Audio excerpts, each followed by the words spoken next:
Nagsimula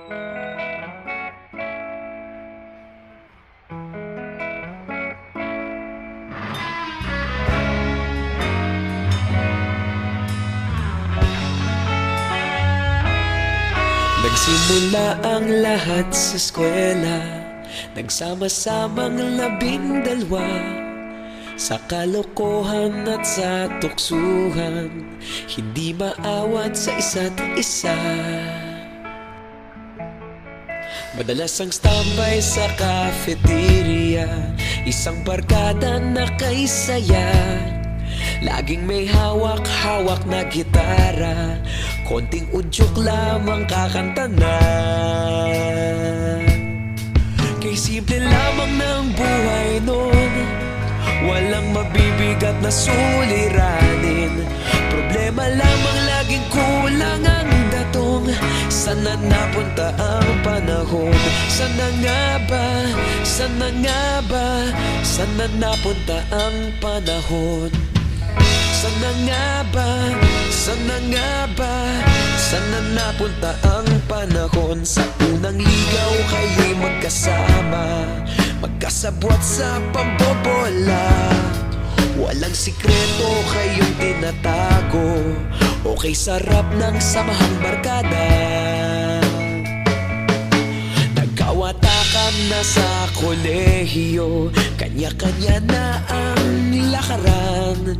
Kahit minsan na lang kung magkita, pagkakaibigay hindi nawala.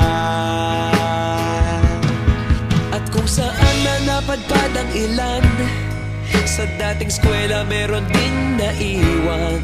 Meron pa ng mga ilang nawala na lang, nakakamiss ang dating samahan.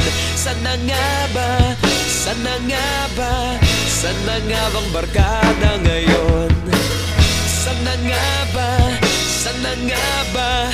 Sana nga bang barkada ngayon?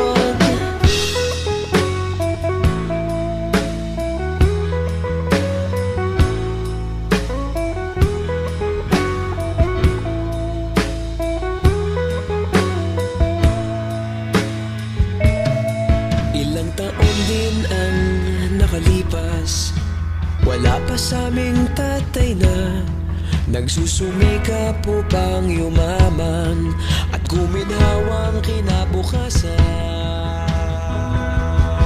Paminsan-minsan kami nagkikita, mga naiwan at natira. At gaya nung araw namin sa eskwela, pag magkasama'y nagwawala. Napakahirap malimutan ang saya ng aming samahan. Kahit lumipas ng ilang taon, magkabarkada pa rin ngayon. Magkaibigan, magkaibigan, magkaibigan pa rin ngayon. Magkaibigan, magkaibigan, magkabarkada pa rin ngayon. Magkaibigan, magkaibigan, magkaibigan pa rin ngayon. Magkaibigan, magkaibigan, magkabarkada pa rin.